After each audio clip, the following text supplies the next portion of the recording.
क्या आपने कभी सोचा है आपका जन्म क्यों हुआ? क्या यह सिर्फ संयोग है या इसके पीछे कोई गहरा आध्यात्मिक रहस्य छुपा है? परमहंस योगानंद जी बताते हैं कि आत्मा खुद चुनती है अपना जन्म, अपने माता पिता और अपनी परिस्थितियां। इस वीडियो में हम जानेंगे आत्मा की उस दिव्य यात्रा को जो जन्म और मृत्यु से परे है। अगर आप जानना चाहते हैं मैं कौन हूं और क्यों आया हूं, तो यह वीडियो अंत तक जरूर देखें। एक आत्मा का शाश्वत स्वरूप और जन्म की प्रक्रिया। आत्मा कहां से आती है? परमहंस योगानंद जी कहते हैं कि हम सिर्फ यह शरीर नहीं है, हम उस अनंत शुद्ध चेतना के अंश हैं जिसे परमात्मा कहते हैं। आत्मा का जन्म नहीं होता, वह शाश्वत है, अनादि और अनंत है। पर जब आत्मा इस भौतिक संसार में आती है तब वह शरीर धारण करती है, लेकिन आत्मा का मूल स्रोत वह है परम सत्य, ईश्वर, ब्लिस कॉन्शियसनेस, जो कभी नहीं बदलता। योगानंद जी समझाते हैं कि आत्मा एक चमकता हुआ प्रकाश है जो ईश्वर से आया है, ठीक वैसे ही जैसे सूर्य से किरणें आती हैं। यह किरणें ही हम सब आत्माएं हैं,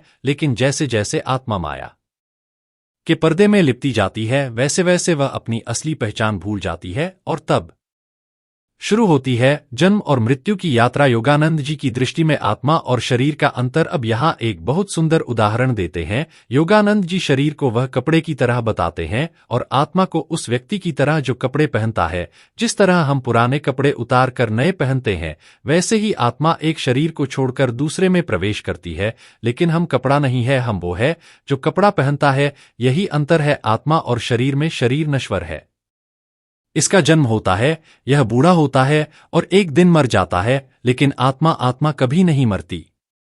योगानंद जी कहते हैं, you are not body, you have a body, you are not mind, you have a mind, you are the soul, infinite, divine, eternal. इसलिए जब हम यह सवाल पूछते हैं कि हम कहाँ से आए हैं, तो उत्तर यही है, हम ईश्वर से आए हैं और हमें उसी में वापस लौटना है। यही आत्मा की यात्रा है, यही जन्म की प्रक्रिया का रहस्य है। ईश्वर का दिव्य नाटक, सृष्टि की योजना, माया और ईश्वर का लीला सिद्धांत। संसार को एक दिव्य नाटक क्यों कहा गया है? परमहंस योगानंद जी के अनुसार यह संसार कोई संयोग या गलती नहीं है, यह एक दिव्य नाटक है, एक लीला जिसे स्वयं ईश्वर ने रचा है। लेकिन सवाल उठता है, ईश्वर को यह सब करने की क्या जरूरत थी? वह तो पूर्ण है, पूर्णता का स्रोत है, फिर सृष्टि क्यों बनाई? योगानंद जी समझाते हैं कि ईश्वर ने स्वयं को जानने के लिए, स्वयं को अनुभव करने के लिए यह सृष्टि रची। यह एक बहुत ही सुंदर और गहरा विचार है। उन्होंने कहा, God sleeps in minerals, dreams in plants, stirs in animals and awakens in man. यानी यह सब विकास की एक योजना है जिसमें ईश्वर स्वयं को विभिन्न रूपों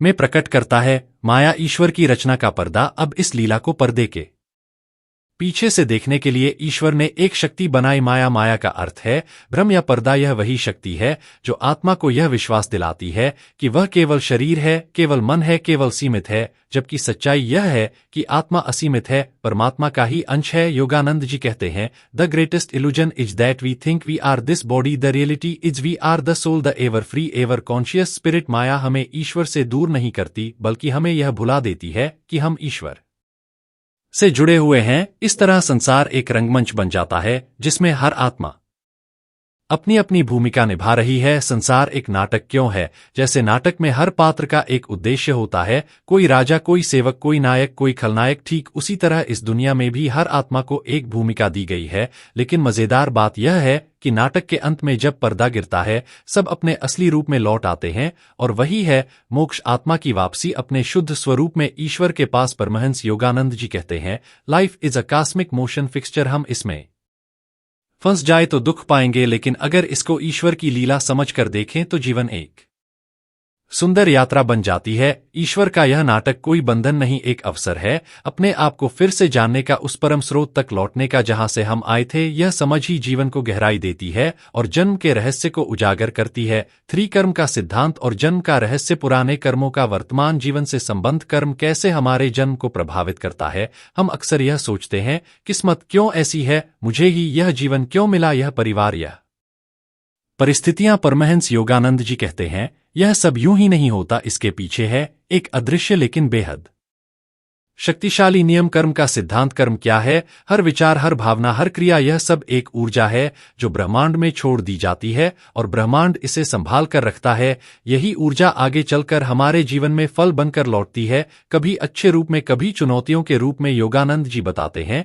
कि कर्म एक तरह का बीज है। जैसे आप आम का बीज बोएंगे तो आम ही मिलेगा, वैसे ही जो कर्म हम करते हैं उसका फल हमें उसी स्वरूप में वापस मिलता है, चाहे इस जन्म में या अगले में। जन्म का रहस्य हम कहाँ और कैसे जन्म लेते हैं? अब सवाल यह है कि आत्मा कहाँ जन्म लेगी, किस शरीर में, किस देश या समाज में? इसका उत्तर है कर्मों के अनुसार। यदि किसी आत्मा ने पूर्व जन्मों में भक्ति, सेवा, प्रेम और सच्चाई का जीवन जिया है तो उसका अगला जन्म आध्यात्मिक या शांतिपूर्ण वातावरण में हो सकता है। वही अगर आत्मा ने लालच, हिंसा, धोखा जैसे कर्म किए हैं तो उसका जन्म कठिन परिस्थितियों में हो सकता है, ताकि वह अपने पुराने कर्मों को समझे और सुधारे। योगानंद जी इसे एक आत्मिक स्कूल की तरह समझाते हैं। जीवन एक स्कूल है और हर जन्म एक क्लास। जब तक आत्मा पूरी तरह से शिक्षित नहीं हो जाती, यानी ईश्वर को नहीं पहचान लेती, तब तक वह इस स्कूल में आती जाती रहती है। क्या हम कर्मों को बदल सकते हैं? बिल्कुल, यही सबसे सुंदर बात है। योगानंद जी कहते हैं कर्म कोई स्थायी सजा नहीं है, यह चेतना को जगाने का माध्यम है। ध्यान, प्रार्थना, सच्चे गुरु की संगति और सेवा, यह सब हमारे पुराने कर्मों की दिशा बदल सकते हैं। क्रिया योग जैसी गहरी साधनाएं आत्मा को उसके पुराने कर्मों के बंधन से मुक्त कर सकती हैं। कर्म का नियम न्यायपूर्ण है, न कि दंडात्मक। हम जो बोते हैं वही काटते हैं। पर यह भी सत्य है, जागरूकता, आत्मा अनुशासन और भक्ति से हम अपने भविष्य को बदल सकते हैं। जन्म कोई दुर्घटना नहीं, यह माँ की विकसित होती यात्रा है। अपने परम लक्ष्य ईश्वर तक पहुंचने की क्यों जन्म लेते हैं हम बार बार? हम में से कई लोग यह सवाल करते हैं, अगर आत्मा अमर है तो उसे बार बार जन्म क्यों लेना पड़ता है? क्या एक बार का जीवन काफी नहीं? परमहंस योगानंद जी इस सवाल का बहुत सुंदर उत्तर देते हैं। उनके अनुसार आत्मा बार बार जन्म लेती है क्योंकि यह संसार एक आध्यात्मिक प्रशिक्षण केंद्र है जहां आत्मा धीरे धीरे परिपक्व होती है। सोचिए, क्या कोई बच्चा एक ही दिन में स्कूल की सारी पढ़ाई कर सकता है? नहीं ना। ठीक वैसे ही आत्मा भी एक ही जन्म में पूर्ण ज्ञान, प्रेम और ईश्वर की अनुभूति को प्राप्त नहीं कर पाती। हर जन्म एक पाठशाला है जिसमें आत्मा कुछ नया सीखती है, कुछ नया अनुभव करती है। योगानंद जी कहते हैं each life is a lesson and each lesson leads us closer to God. इसलिए जन्म के बाद मृत्यु होती है, फिर नया जन्म होता है, ताकि आत्मा की चेतना और अधिक जागृत हो सके। आत्मा का आध्यात्मिक विकास कैसे होता है? हर आत्मा की शुरुआत एक भोले अनजाने अवस्था से होती है। जैसे कोई बीज धीरे धीरे अंकुर बनता है, फिर पौधा और फिर विशाल वृक्ष, वैसे ही आत्मा भी अपने अनुभवों और कर्मों के माध्यम से विकसित होती है। इस विकास की प्रक्रिया में आत्मा कई बार गलतियां करती है, मोह में फंसती है, अहंकार, वासना, क्रोध, लोभ जैसे अंधकारों में खो जाती है, लेकिन हर अनुभव उसके अंदर एक जागृति की चिंगारी छोड़ जाता है। योगानंद जी कहते हैं दुख, भटकाव, असफलताएं, यह सब आत्मा को भीतर की ओर मोड़ते हैं। जब बार बार का भटकाव आत्मा को थका देता है तब वह पूछती है, ऐ कौन हूं मैं, क्यों यहां हूं? और वहीं से शुरू होती है उसकी सच्ची यात्रा ईश्वर की ओर। क्या आत्मा का जन्मचक्र कभी खत्म होता है? हाँ, जब आत्मा पूरी तरह जाग जाती है, जब वह यह समझ लेती है कि उसका सच्चा स्वरूप शरीर, मन या भावनाएं नहीं है, बल्कि वह स्वयं ईश्वर की अंश है, तब जन्म और मृत्यु का चक्र खत्म हो जाता है। योगानंद जी इसे मोक्ष या परम मुक्ति कहते हैं। वह अवस्था जहां आत्मा पुनः जन्म नहीं लेती बल्कि ईश्वर में विलीन हो जाती है। पुनर्जन्म कोई सजा नहीं बल्कि अवसर है आत्मा को उसके सत्य की ओर ले जाने का। हम सब इस यात्रा पर हैं, कोई शुरुआत में, कोई मध्य में, कोई अंतिम चरण में, लेकिन लक्ष्य एक ही है, ईश्वर को जाना, अनुभव करना और उसी में समा जाना। 5 जन्म का उद्देश्य केवल भोग नहीं, योग है। हम इस जीवन में क्यों आए हैं? परमहंस योगानंद जी कहते हैं कि इंसान का जन्म सिर्फ खाने, कमाने, सोने और मरने के लिए नहीं हुआ है। अगर जीवन का उद्देश्य केवल भोग होता तो पशु और पक्षी भी वही कर रहे हैं, लेकिन मनुष्य में कुछ खास है, चेतना, विवेक और ईश्वर को अनुभव करने की क्षमता। तो फिर सवाल उठता है, क्या है हमारे जन्म का असली मकसद? हम इस जीवन में क्यों आए हैं? योगानंद जी के अनुसार हम इस जीवन में आए हैं ईश्वर को खोजने के लिए। उन्होंने कहा, you were sent on earth to learn to love God above all. हमारा असली उद्देश्य है अपने अंदर की दिव्यता को पहचानना, अपने मन और इंद्रियों को वश में करना और उस परम शांति, आनंद और प्रेम की ओर बढ़ना जो केवल ईश्वर में है।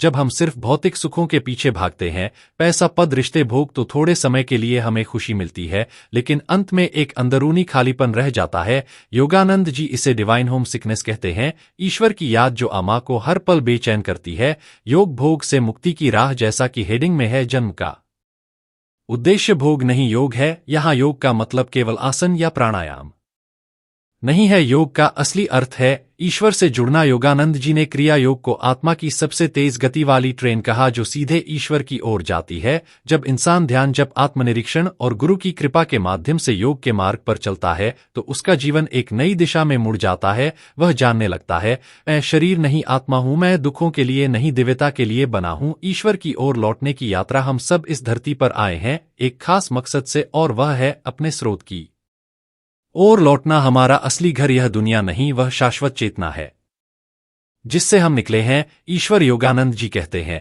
Life is not for idle pleasure but for inner discovery. जब हम यह जान लेते हैं तो जीवन की हर परिस्थिति, चाहे वह सुख हो या दुख, एक अवसर बन जाती है अंदर की ओर जाने का। हमारा जन्म एक दिव्य अवसर है, केवल भौतिक चीजों के भोग के लिए नहीं, बल्कि आत्मा को जागृत कर ईश्वर की ओर लौटने के लिए। जैसे एक लहर सागर से उठती है और फिर उसी में समा जाती है, वैसे ही आत्मा की यात्रा भी ईश्वर से शुरू होती है और उसी में खत्म होती है। 6 गुरु की भूमिका। गुरु क्यों आवश्यक है? जब आत्मा अपने मार्ग पर चलने लगती है, जब वह पूछती है मैं कौन हूं, ईश्वर कहाँ है, तब ब्रह्मांड एक दिव्य उत्तर भेजता है, और वह उत्तर होता है गुरु। परमहंस योगानंद जी कहते हैं, when the disciple is ready the Guru appears, यानी जब शिष्य भीतर से तैयार होता है तो गुरु उसके जीवन में प्रकट होते हैं। आध्यात्मिक मार्ग कोई सीधा सपाट रास्ता नहीं है, यह एक रहस्यमय यात्रा है जहां भ्रम भी है, भय भी और आत्म प्रवंचना के गड्ढे भी। गुरु वही दिव्य प्रकाश है जो इस अंधेरे में शिष्य को दिशा दिखाते हैं।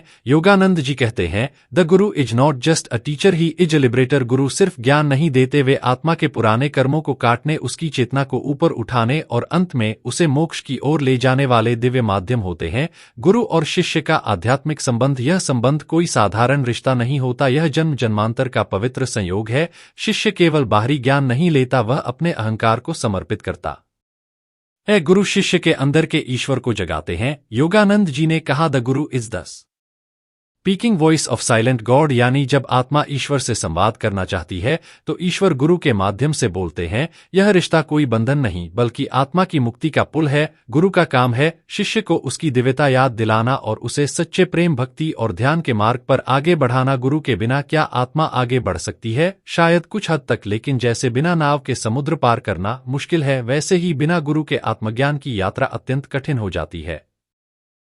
गुरु शिष्य की ऊर्जा को नियंत्रित करते हैं, उसकी प्रार्थनाओं को दिशा देते हैं, और जब शिष्य गिरता है तो उसे फिर उठाते हैं। वे केवल शरीर तक सीमित नहीं होते, उनकी चेतना हमेशा शिष्य के साथ रहती है। योगानंद जी के गुरु श्री युक्त गिरी का उल्लेख। योगानंद जी ने स्वयं अपने गुरु श्री युक्तेश्वर गिरी जी के प्रति गहरा प्रेम और समर्पण दिखाया। उन्होंने लिखा, ही वास not only my guru but a divine channel of God's love. उन्होंने बताया कि कैसे गुरु न केवल उन्हें सिखाते थे, बल्कि भीतर से बदलते थे, उनकी आत्मा को रूपांतरित करते थे। गुरु वह दीपक है जो आत्मा के अंधकार को मिटाते हैं। वे केवल शब्द नहीं सिखाते, वे जीवन की मौन भाषा सिखाते हैं, जिससे आत्मा ईश्वर से जुड़ सके। जो आत्मा गुरु को पाकर भी पूर्ण समर्पण करती है, वह जन्म और मृत्यु के चक्र से मुक्त हो जाती है। 7 मृत्यु का आध्यात्मिक अर्थ। परमहंस योगानंद जी मृत्यु को कभी अंत नहीं मानते थे। वे कहते थे, death is not the end of life but only a door to different state of consciousness, यानी मृत्यु केवल शरीर का परिवर्तन है, आत्मा का नहीं। आत्मा अमर है, शाश्वत है, वह कभी मरती नहीं, केवल एक शरीर से दूसरे शरीर में यात्रा करती है। जिसे हम मृत्यु कहते हैं, वह आत्मा के लिए एक ड्रेस बदलने जैसा है। मान लीजिए आप एक स्कूल में पढ़ रहे हैं और एक क्लास पूरी करने के बाद आपको अगली क्लास में जाना है। मृत्यु भी वैसा ही एक बदलाव है। एक जन्म का अनुभव पूरा हुआ और अब आत्मा अगले अनुभव, अगले पाठ और अगले विकास के लिए आगे बढ़ रही है। योगानंद जी इसे बहुत सुंदर रूप में समझाते हैं, the soul leaves the body as a bird leaves its cage free to soar in the sky of higher rounds, यानी मृत्यु एक मुक्ति का क्षण भी हो सकता है अगर आत्मा जागरूक हो, साधना में हो और ईश्वर से जुड़ी हो। मृत्यु के बाद आत्मा कहाँ जाती है। योगानंद जी कहते हैं कि आत्मा मृत्यु के बाद 3 मुख्य अवस्थाओं से गुजरती है। अस्तित्व के सूक्ष्म लोक एस्ट्रोप्लेन, जहां आत्मा कुछ समय तक विश्राम करती है, पुराने अनुभवों को आत्मसात करती है। आत्मिक मूल्यांकन, आत्मा अपने कर्मों, विचारों और भावनाओं की समीक्षा करती है। यह आत्मचिंतन का समय होता है। नया जन्म या उच्चतर लोकों में प्रवास, आत्मा की चेतना और कर्मों के अनुसार या तो उसे नया जन्म मिलता है या वह ईश्वरीय लोकों में अनुभव के लिए जाती है। यदि आत्मा ने इस जीवन में गहरी साधना की है तो वह इन चक्रों से ऊपर उठ सकती है और मोक्ष की ओर बढ़ सकती है। मृत्यु का भय क्यों होता है? क्योंकि हम शरीर को ही सब कुछ मान लेते हैं। पर योगानंद जी हमें बार बार याद दिलाते हैं, you are not the body, you are the soul, infinite and eternal. मृत्यु का भय तब मिटता है जब आत्मा को अपने सत्य स्वरूप की झलक मिलती है। ध्यान, योग और सत्संग के माध्यम से जब हम आत्मा की चेतना में टिकने लगते हैं, तब मृत्यु केवल एक बदलाव लगती है, न कि डरावना अंत। मृत्यु एक अवसर है आत्मा के अगले चरण की और बढ़ने का। यह उस यात्रा का हिस्सा है जो आत्मा को बार बार जन्म लेकर अंततः ईश्वर तक पहुंचाने के लिए बनी है। जिसने मृत्यु को समझ लिया उसने जीवन को भी समझ लिया। 8 बच्चों का जन्म क्या आत्मा चुनती है? माता पिता, जब कोई बच्चा जन्म लेता है तो हम अक्सर कहते हैं भगवान की मर्जी थी, लेकिन योगानंद जी की दृष्टि में केवल भगवान की नहीं बल्कि आत्मा की भी मर्जी होती है। जी हाँ, आत्मा स्वयं अपने अगले जीवन की परिस्थिति, परिवार और माता पिता को चुनती है। अपने कर्मों और आत्मिक आवश्यकताओं के अनुसार आत्मा माता पिता को क्यों चुनती है? परमहंस योगानंद जी कहते हैं कि आत्मा एक गहरी बुद्धिमत्ता से भरी हुई शक्ति है। मृत्यु के बाद जब आत्मा पुनर्जन्म की ओर बढ़ती है तो वह उन परिस्थितियों की खोज करती है जो उसके कर्मों के फल को पूर्ण करने और आध्यात्मिक विकास के लिए उपयुक्त हो। इसलिए आत्मा उस वातावरण में जन्म लेना पसंद करती है जहां उसके पिछले कर्मों का लेखा जोखा संतुलित हो सके, जहां उसे उन आत्माओं, माता पिता, भाई बहन से मिलना हो जिनसे कर्मिक संबंध बचे हो और जहां से उसे आगे बढ़ने का अवसर मिल सके। क्या यह पूरी तरह से आत्मा की मर्जी होती है? आत्मा की मर्जी के साथ साथ कर्म और ईश्वर की इच्छा भी शामिल होती है। कभी कभी आत्मा के पास विकल्प होते हैं और वह सबसे उपयुक्त विकल्प चुनती है। उदाहरण के लिए, यदि आत्मा को अहंकार कम करना है तो वह ऐसे माता पिता चुन सकती है जो उसे सादगी और सेवा की शिक्षा दें। यदि उसे प्रेम और करुणा का अभ्यास करना है तो वह ऐसे परिवार में आ सकती है जहां उसे दूसरों की देखभाल करनी पड़े। पुनर्जन्म और परिवार का आध्यात्मिक संबंध, आपने देखा होगा कभी कभी बच्चा बहुत छोटी उम्र में भी अपने माता पिता से गहरा संबंध महसूस करता है, जैसे जन्म जन्म का रिश्ता हो। योगानंद जी के अनुसार ऐसा इसलिए होता है क्योंकि यह रिश्ता सिर्फ इस जन्म का नहीं बल्कि पिछले जन्मों से चला आ रहा होता है। कुछ बच्चे अपने माता पिता के पुराने शुभचिंतक होते हैं, कुछ आत्माएं पुराने कर्ज या वादों को पूरा करने आती है, कुछ माँ बाप अपनी आत्मा के प्रिय शिष्य होते हैं जिन्हें उन्होंने जन्म देने का कार्य चुना है। क्या आत्मा गलत परिवार में जन्म ले सकती है? कभी कभी लगता है कि कोई आत्मा एक कठिन या हिंसक परिवार में क्यों जन्म लेती है। योगानंद जी इसे कर्म के गहरे संतुलन से जोड़ते हैं। ऐसा जन्म आत्मा के सीखने, संघर्ष करने और कर्मों को भोगने का माध्यम होता है। यह ईश्वर का न्याय है जो कभी गलती नहीं करता और आत्मा का आत्मविश्वास जो हर परिस्थिति ने कुछ सीखकर आगे बढ़ती है। हर जन्म एक जिम्मेदारी है आत्मा के लिए और माता पिता के लिए भी। जब हम इस रहस्य को समझते हैं तो हर बच्चा केवल बेटा या बेटी नहीं लगता, वह एक यात्री होता है जो अपनी आध्यात्मिक यात्रा में हमारे साथ कुछ समय के लिए जुड़ा है। 9 कर्म और जन्म। कर्म का नियम कैसे जन्म निर्धारित करता है? अच्छे और बुरे कर्मों का फल कैसे मिलता है? परमहंस योगानंद जी कहते हैं, एजू सोशल यू रीप, यानी जैसा कर्म आप करते हैं वैसा ही फल आपको भविष्य में और अगली जिंदगी में प्राप्त होता है। कर्म ही वह अदृश्य धागा है जो आत्मा को एक जीवन से दूसरे जीवन में बांधता है। कर्म का नियम, ब्रह्मांड का न्यायतंत्र। कर्म कोई सजा या इनाम नहीं है, यह एक स्वाभाविक और वैज्ञानिक नियम है। जैसे गुरुत्वाकर्षण का नियम है वैसा ही कर्म का भी नियम है। हर विचार, भावना और क्रिया एक ऊर्जा उत्पन्न करती है और वह ऊर्जा किसी न किसी रूप में लौटकर आती है। योगानंद जी इसे आध्यात्मिक गणित कहते हैं। हर अच्छे कर्म का सकारात्मक परिणाम होता है, हर बुरे कर्म का परिणाम आत्मा को सीखने के लिए नया अनुभव देता है जिससे वह परिपक्व होती है। कर्म कैसे अगला जन्म तय करता है? मृत्यु के बाद आत्मा के कर्म एक प्रकार का सूक्ष्म खाता बनाते हैं। उसमें 3 प्रकार के कर्म होते हैं। संचित कर्म, पिछले जन्मों का संचित हिसाब। प्रारब्ध कर्म, डेस्टिन कर्म, इस जन्म में जो फल मिलना तय है। क्रियामान कर्म, इस जीवन में जो आप अभी कर रहे हैं, जब आत्मा अगले जन्म की ओर बढ़ती है तो प्रारब्ध कर्मों के अनुसार उसे वह शरीर, परिवार, देश, परिस्थिति और मानसिकता मिलती है जो उस विशेष कर्म फल को अनुभव करने के लिए उपयुक्त हो। उदाहरण के लिए, जिसने पिछले जन्मों में दूसरों की मदद की हो वह अच्छे संसाधनों और सहायक परिवार में जन्म ले सकता है। जिसने हिंसा या धोखा दिया हो उसे कष्टकारी अनुभवों से गुजरना पड़ सकता है। सीखने और परिवर्तन के लिए क्या कर्म से बचा जा सकता है? कर्म से भागा नहीं जा सकता, लेकिन उसे बदला जा सकता है। योगानंद जी कहते हैं कि क्रिया, yoga and meditation burn Karma like fire Burns cotton. जब हम ध्यान, प्रार्थना, सेवा और सत्य के मार्ग पर चलते हैं तो पुराने कर्म जलने लगते हैं, आत्मा हल्की हो जाती है और जीवन की दिशा बदलने लगती है। कर्म का उद्देश्य क्या है? कर्म हमें सिखाने आता है, वह गुरु की तरह है। हर अनुभव, चाहे सुखद हो या दुखद, आत्मा के विकास के लिए जरूरी होता है। कर्म के नियम के बिना आत्मा कभी आत्मज्ञान की ओर नहीं बढ़ सकती। हमारा अगला जन्म संयोग नहीं होता, वह हमारे ही कर्मों का बुद्धिमत्तापूर्ण परिणाम होता है। जिस दिन हम यह समझ लेते हैं कि हर कर्म भविष्य का बीज है, उसी दिन से हमारा आत्मजागरण शुरू हो जाता है। 10 मोक्ष, जन्म मृत्यु के चक्र से मुक्ति। मोक्ष क्या है? योगानंद जी के अनुसार मुक्ति कैसे प्राप्त होती है? परमहंस योगानंद जी कहते हैं, the soul being made in the image of God longs to return to its source. यानी आत्मा जो ईश्वर की छाया है उसकी अंतिम चाहत है ईश्वर में लीन हो जाना, उसी चेतना में विलीन हो जाना। मोक्ष का अर्थ क्या है? मोक्ष का शाब्दिक अर्थ है मुक्ति, बंधनों से मुक्ति, कर्मों के चक्र से मुक्ति, अज्ञानता से मुक्ति और बार बार जन्म लेने की आवश्यकता से मुक्ति। यह वह अवस्था है जहां आत्मा को यह एहसास हो जाता है कि मैं ना शरीर हूं, ना मन हूं, ना यह जीवन, मैं शुद्ध आत्मा हूं जो अनंत है, अमर है और ईश्वर का अंश है। योगानंद जी के अनुसार मोक्ष की प्राप्ति कैसे होती है?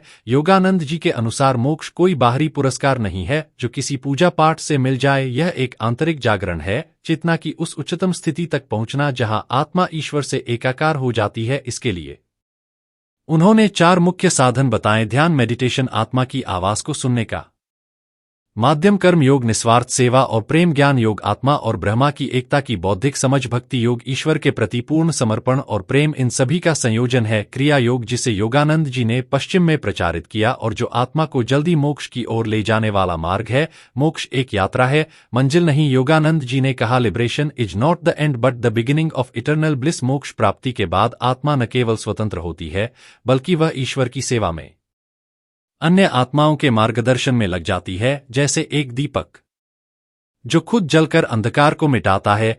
प्रिय साधक, इस यात्रा में हमने जाना कि जन्म केवल एक जैविक प्रक्रिया नहीं बल्कि आत्मा की चेतना पूर्ण योजना का हिस्सा है। हर जन्म, हर संबंध, हर अनुभव आत्मा को मोक्ष की ओर ले जाने वाला एक कदम है। परमहंस योगानंद जी ने हमें यह ज्ञान दिया कि हम शरीर नहीं, आत्मा है। हमारा जन्म उद्देश्यपूर्ण है, मृत्यु अंत नहीं, एक नया आरंभ है और अंततः हमारा सच्चा लक्ष्य है ईश्वर से एक होना। यदि आप इस ज्ञान को केवल पढ़कर छोड़ नहीं देंगे बल्कि जीवन में उतारेंगे तो आप भी इस चक्र से मुक्त हो सकते हैं। अब समय है जागने का, अपने जीवन को उद्देश्य से भरने का। ध्यान करें, सेवा करें, प्रेम करें और आत्मा को उसकी सच्ची पहचान दिलाएं। यही योगानंद का संदेश है, यही आत्मा की पुकार है।